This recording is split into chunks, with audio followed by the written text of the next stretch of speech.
அண்மைச் செய்தி. யூடியூபர் சவுக்கு சங்கர் மீதான குண்டர் தடுப்பு சட்ட நடவடிக்கையை ரத்து செய்து தமிழ்நாடு அரசு உத்தரவு பிறப்பித்திருக்கிறது. ஏகாம்பரம்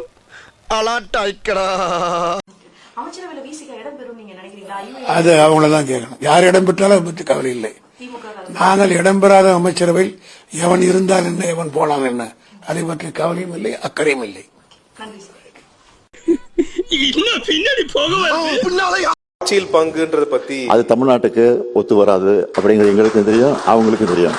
அது இடையில சில பேர் கிளப்பி ஒரு பிரச்சனை, கூட்டணியில் ஏதாவது முறிவு ஏற்படுத்துமா அப்படிங்கிறத ஏற்படுத்துற ஒரு திட்டமிட்ட சதி செய்யறாங்க. அது வேற ஒண்ணும் இல்லை. அதை பத்தி நாங்களும் கவலைப்படல.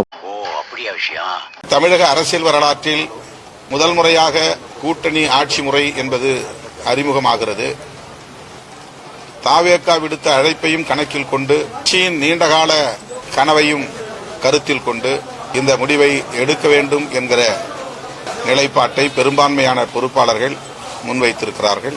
என்னடா கூட இருந்து குழி பறிக்கிறீங்களா? கூட இருந்து குழி பறியா பின்ன கொய்யாவோட பறிக்க முடியும். கிளா போல்டுங்களா சொன்னா என்ன பண்ணுவீங்க? என்ன பண்ணுவீங்க? யார் மேல யார் மானபங்க படுத்திடுவேன்.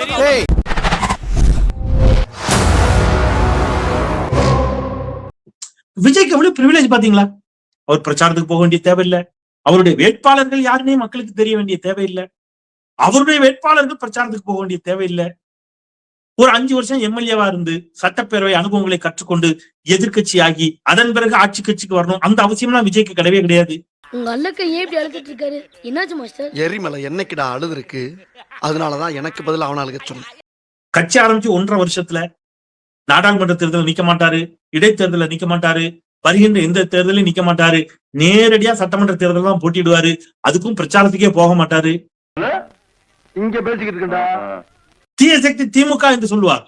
அந்த வெற்றி பெற்ற பிறகு எப்படி வெற்றி பெற்ற பிறகு அந்த திமுக கூட்டணி கட்சிகளுடைய ஆதரவோட ஆட்சி அமைப்பார். அதையும் யாரும் கேட்க மாட்டாங்க. இது வேணும்னா நீ அங்கே போய் கேளு. நீங்க பாருங்களேன், அதிமுக 2ஆக உடையும், அதை பத்தி யாரும் பேச மாட்டாங்க. தாவேகாவிற்காக விஜய்க்காக ஒரு இயக்கம் உடைபடுகிறதை அதை கண்டிக்கணுமே, யாரும் கண்டிக்க மாட்டாங்க. நீங்க சார் டார்ச்சர் பண்றீங்க. இவ்வளவு வாக்குறுதி கொடுத்தாரே, அந்த வாக்குறுதிகளை நிறைவேற்றுவாரா தெரியாது. முதல் நாளே அவர் வெளிப்படையா சொல்லிடுறாங்க, கஜானால காசு இல்லைங்கிற மாதிரி ஒரு கதையை கட்டுக்கதையை அவிழ்த்து விடுவார். அதையும் யாரும் கேட்க மாட்டாங்க. நரி ஊருக்குள்ள வர்றதே தப்பு, இதுல ஊழட்டுக்கிட்டு வேற வருதா? யார் நரி? யாரு கத்துனது? நான் தான் கத்துனேன். அப்ப நீ தான் நரி. நீங்க யோசிச்சு பாருங்க, கடந்த திமுக ஆட்சியினுடைய திட்டங்களால், இந்த திட்டங்களால் பலன் பெற்றவர்கள் இங்கே இருக்கிறார்கள். திட்டங்களால் பலன் பெற்றவர்கள் மக்கள். இந்த பக்கம் விஜய் யாரால பலன் பெற்றிருக்கிறார்? இந்த மக்களால் பலன் பெற்றிருக்கிறார். அப்ப விஜய் நல்லா இருக்கிறதுக்கு யார் காரணம்? மக்கள். மக்கள் நல்லா இருக்கிறதுக்கு யார் காரணம்? இதற்கு முன்பு ஆட்சி செய்த ஆட்சியாளர்கள். உனக்கு ஒரு சீட் எடுத்து பாருங்க ஐயா, வெறும் பொய்யா சொல்லிக்கிட்டு தெரியலாம். விழுக்காடு, 1 விழுக்காடா, இல்ல 10 விழுக்காடா, இல்ல 20 விழுக்காடா, இல்ல 25 விழுக்காடா, இல்ல 30 விழுக்காடா, இல்ல திமுக விட அதிகமா? எப்படி மதிப்பிடுறது? களத்துக்கு போகணும், ஓட்டு வாங்கணும்ல.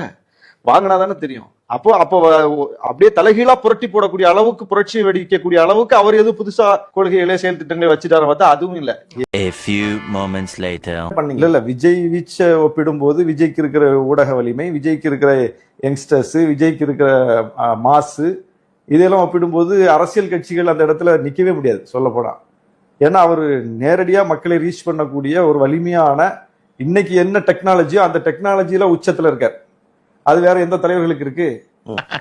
அதாவது ஒரு லக்னத்தில் 9 கிராம் உச்சம் பெற்ற ஒருவன் பேட்டரி இல்லாமலும் பேசலாம், எப்படி வேண்டுமானாலும் பேசலாம். கண்டுக்காதீங்க. மக்கள் நல்லா இருப்பதற்கு காரணமான ஆட்சியாளர்களை மக்களால் நல்லா இருக்கிற விஜய் திட்டுவார். புரிஞ்சுதான் நான் சொல்றது?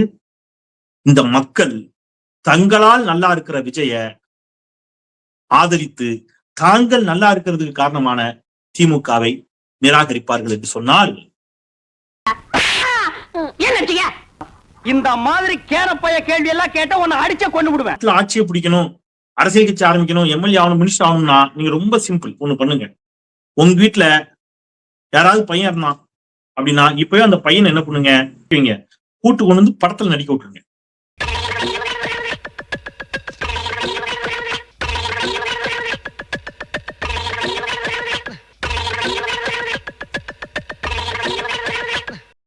உங்க உங்க முகத்துல 3 எம்ஜிஆர், 6 சிவாஜி, 9 ரஜினிகாந்த், 12 கமலஹாசன் தெரியுறாங்க. இத்தனை பேரா தெரியுறாங்க? உங்க முகம் அந்த மாதிரிங்க. நல்ல படத்துல ஜாலியா நடிக்க விடுங்க, நல்ல டான்ஸ் ஆட விட்டீங்கன்னா என்ன எழவி உங்களுக்கு காசு ஆச்சு. அந்த பையன் நல்லா நடிச்சு உங்களுக்கு நினைச்சுவான், வருமானத்தை தந்துருவான். ஒரு 20 வருஷம் கழிச்சு அந்த பையனை நீங்க நினைச்சலாம் அமைச்சராவோ முதலமைச்சராவோ எம்எல்ஏவோ ஆக்கிடலாம். அப்ப ரீல்ஸ் போட்டாலோ அல்லது சினிமால நடிச்சாலோ நீங்க அமைச்சர் ஆக்கிட முடியும், முதலமைச்சர் ஆக்கிவிட முடியும். ரீல்ஸ் போட்டா அதுக்கேற்ற மாதிரி ஏதாவது பொறுப்பு கிடைக்கும். அட்வைஸ் சொல்லுமா? ரீல்ஸ் நல்லா போடுறீங்க தம்பி.